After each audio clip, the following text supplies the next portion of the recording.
Okay, hey everybody, and welcome to another episode of On the Wrist from Off the Cuff. Today we have part one of a series of reviews here for the Monta Oceanking. Now, this thing is fantastic, and it definitely warrants kind of a multi-part review. So we're going to go ahead and start off with kind of the unboxing slash general thoughts and initial impressions for the piece. So as you can see here, this is a very nice watch box. So let's go ahead and get this open before I jump into it and just kind of behold what comes inside. So the Monta brand was founded in 2015. It's Swiss made. They are a micro brand startup with their eye on entry level, on the kind of entry level luxury market. Now, this particular watch is a dive watch. So some key common characteristics and design language when looking at a dive watch. Of course, you're going to want that water resistance, you know, with through a screw down crown, something tough, legible with a dive time bezel and a diver's extension if on bracelet is always nice to have.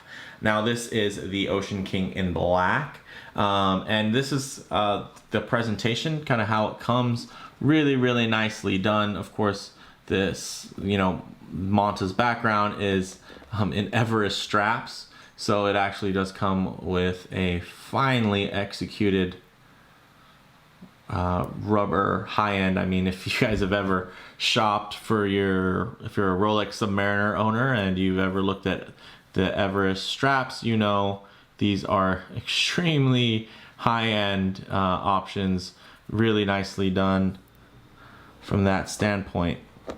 Now, one of the things I really like that came in here was this little travel pouch, which is really great. And I mean, you don't even have to use it for travel. This is kind of how I store it on the desk, is in here. So it's just such a simple design, just executed really well. So as you can see, let's go ahead and pull this out here. Oh, okay.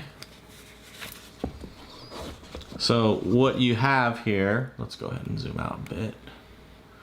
All right, is just pretty ingenious. Just go ahead and slide that there so you don't have to worry about the case back and bracelet rubbing together, and you just drop it in. And I mean, that is very secure. Just, I mean, doesn't get any better than that. This is just a great way to store your watch.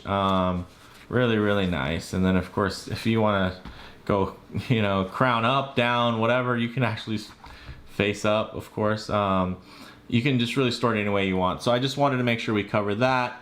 Just really nicely done and a really great, we could probably keep this in focus there and kind of in the background, but really nice. So let's go ahead and get this piece out for initial thoughts and impressions. Now, this thing is just gorgeous. When Monta Watch Company first kind of started hitting the scene, when they first released, I have to say I was very interested and very impressed by what they were offering, like a lot of people out there. Now, this is the Oceanking. And one of the things, they originally had a different price structure, and they've restructured the pricing, and thankfully the cost has gone down a really nice amount. These were originally released on the market for right around I want to say $3,500. Now they are about $2,300, $2,350 to be exact, and that's shipped direct.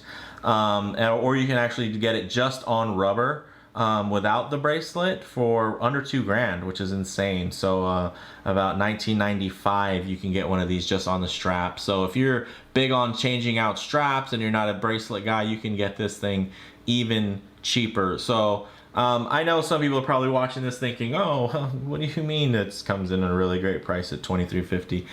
I mean, the level of finishing on this thing is just absolutely fantastic. I mean, that's apart from the aesthetics, right? I think the general aesthetics, this thing is a knockout. It really, it looks like this thing has come from a lineage and heritage of just so many different styles, kind of just this really, to me, the aesthetic speaks to kind of the vintage divers from the 50s, you know, when dive watches were a new and exciting thing. And you know, kind of like a 911 has, you know, over the years has just been refined and fine-tuned. I feel like this just, I can imagine when they were kind of putting this thing down on paper and they were sketching it out, you know, they designed probably a vintage watch, everything they loved about it, and then they modernized it. I mean, that's kind of the way I you know, romanticize the way this watch was designed. I mean, because to me, that's the only way you can explain it. I mean, it just has that DNA. You could see this watch, you know, imagine it, I guess you could say, just dumbed down a little bit, right?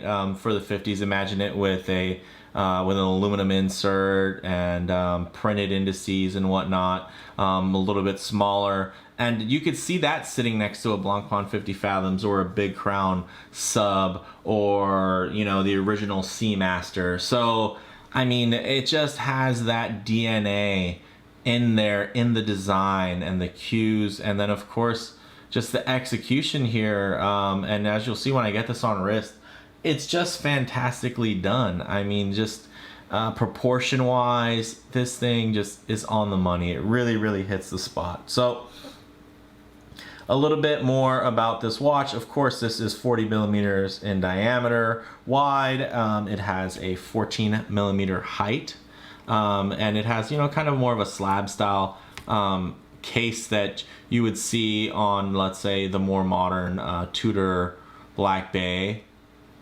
versus kind of having a thinner mid case and then a bigger bubble back. This one is more in the style of, you know, it's pretty much all integrated into the case design and kind of overall execution there. It's of course 316L stainless steel. It is brushed and polished. It has a double dome sapphire crystal with inner AR coating, and it has 7 layers of inner AR coating at that. So if I can catch a little bit there, as you can see off the studio lights, you can catch that little hint of blue. Really nice. And it's definitely not you know, poorly done, where sometimes you'll see the execution where you can really see the blue. You know, when you're looking straight on at it, you don't see any of it, and then, you know, the kind of the AR coatings, its whole job is to be unobtrusive and for you not to notice, and that's definitely the case here. Now, as far as the bezel goes, this thing is just fantastic. It's a 60-click bezel, but probably the best 60-click bezel I've ever experienced. There's no play in it. I mean, there's just on its way from one click to the next, and if you try to stop halfway or something like that, try to yank it back, it just, there's nowhere else for it to go.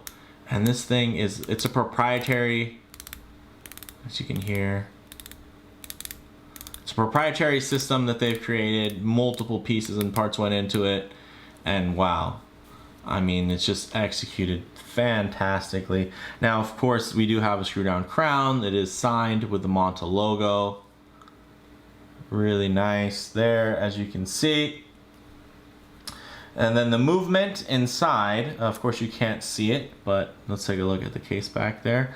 The movement inside is the Eterna automatic caliber 3909 alpha, so the 3909A. It has 29 joules. It's Swiss manufactured, of course. It has a 4 hertz sweep there. It has 65 hour power reserve, and it's chronometer tuned to be within that 4 to 6 seconds a day. And I mean, I've had this, and I'd say for me, what I'm getting is closer to no seconds a day. This thing is just on the money. I am very impressed by the timekeeping, definitely.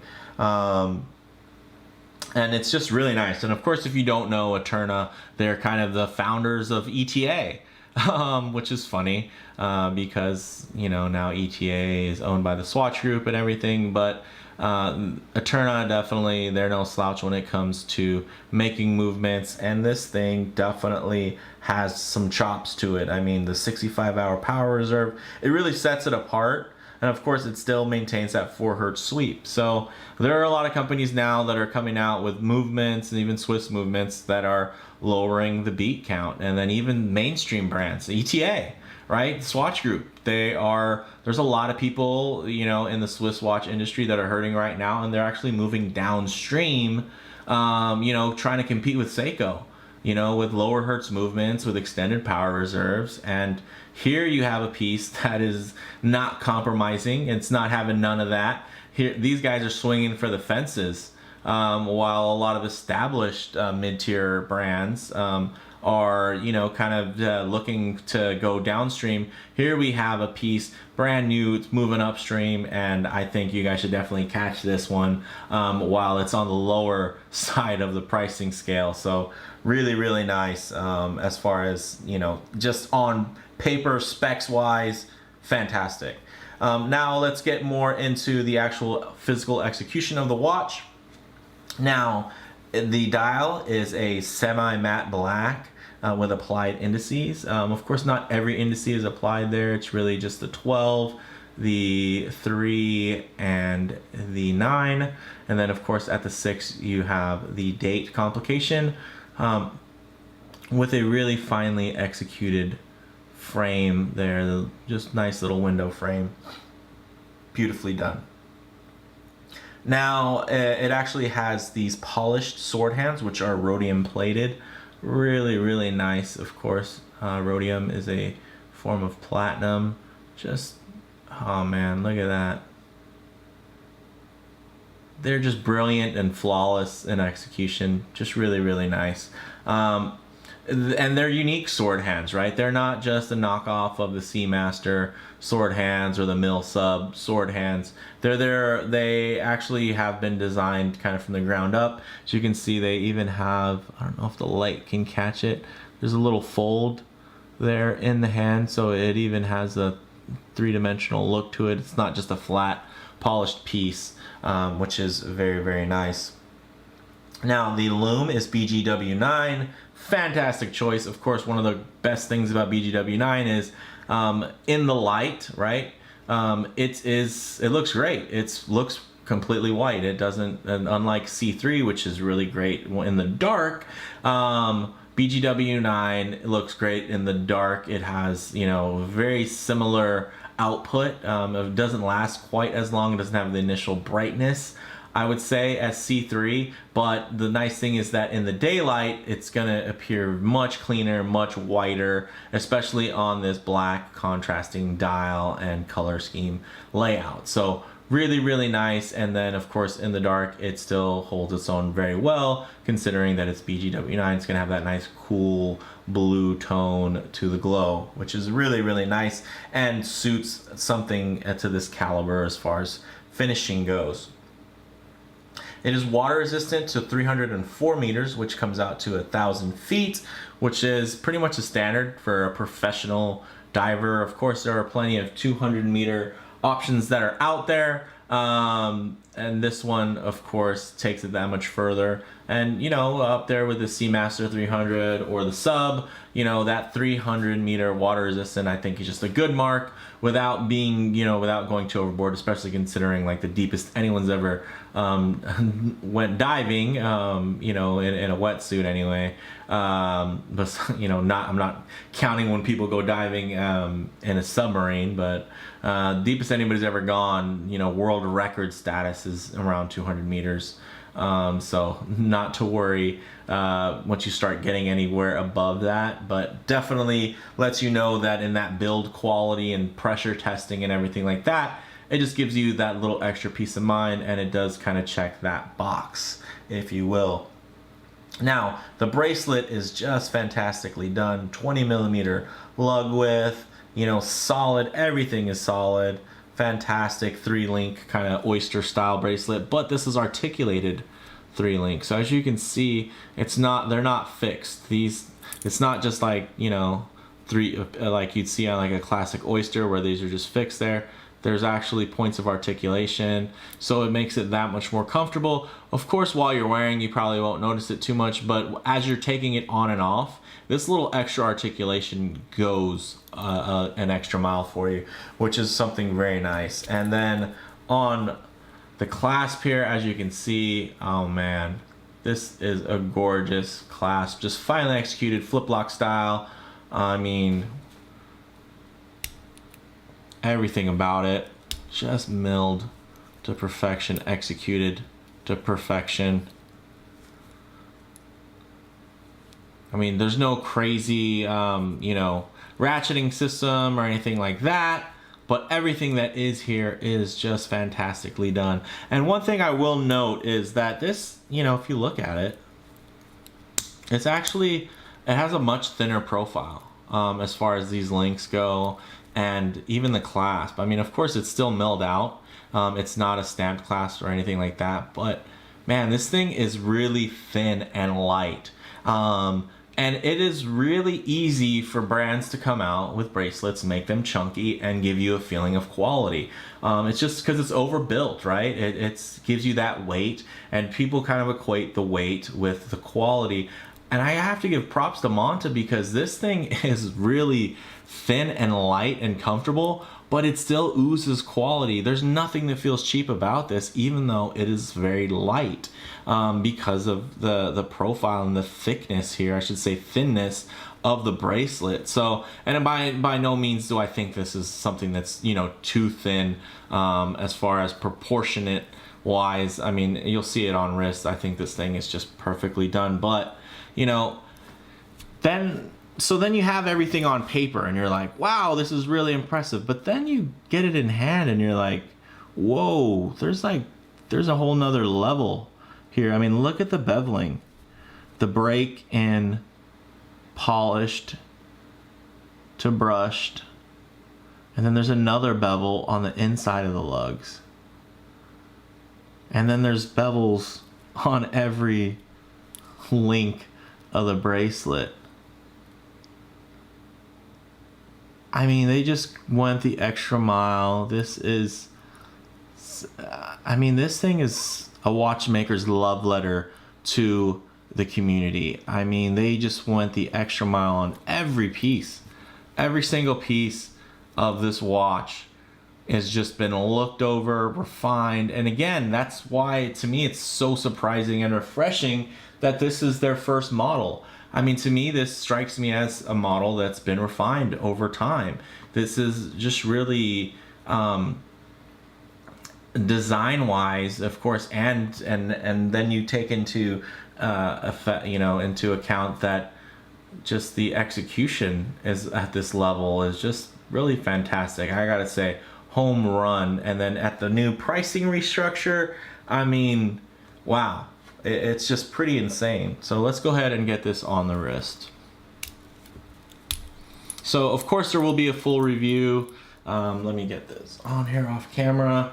That we'll see here in the next week or so, where we'll go in a little bit more detail, but initial impressions on the wrist. Fits really nicely. Let me try to get, it's a little hot here tonight, so really nicely done. Let's go ahead and get a quick loom shot.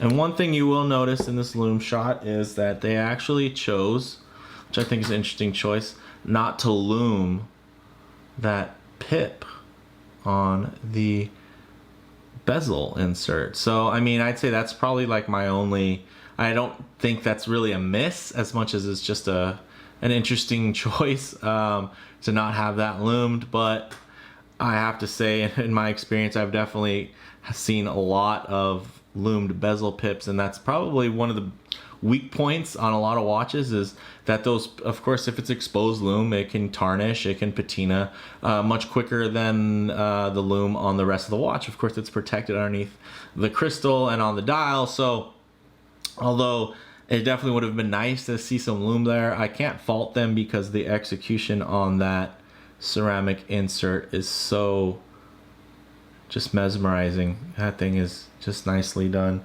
So of course, for model variants, there's a blue dial model available.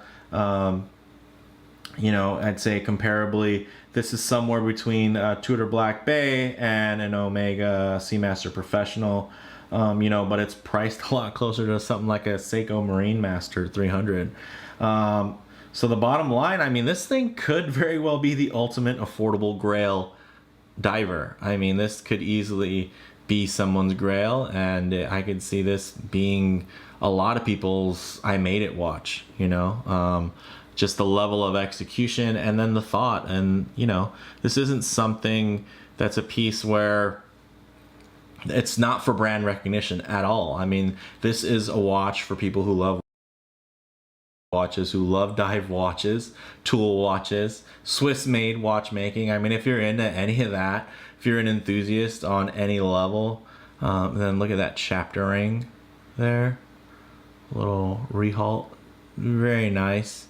Black. Just adds another dimension. This thing just wears so nice. Let's go ahead and push this off camera there, and you can see on wrist. I mean, this thing is gorgeous, and it just, the proportions, man, this thing really sings. It just hits all the right marks. I mean, even from this distance, you can see the beveling just lighting up the screen.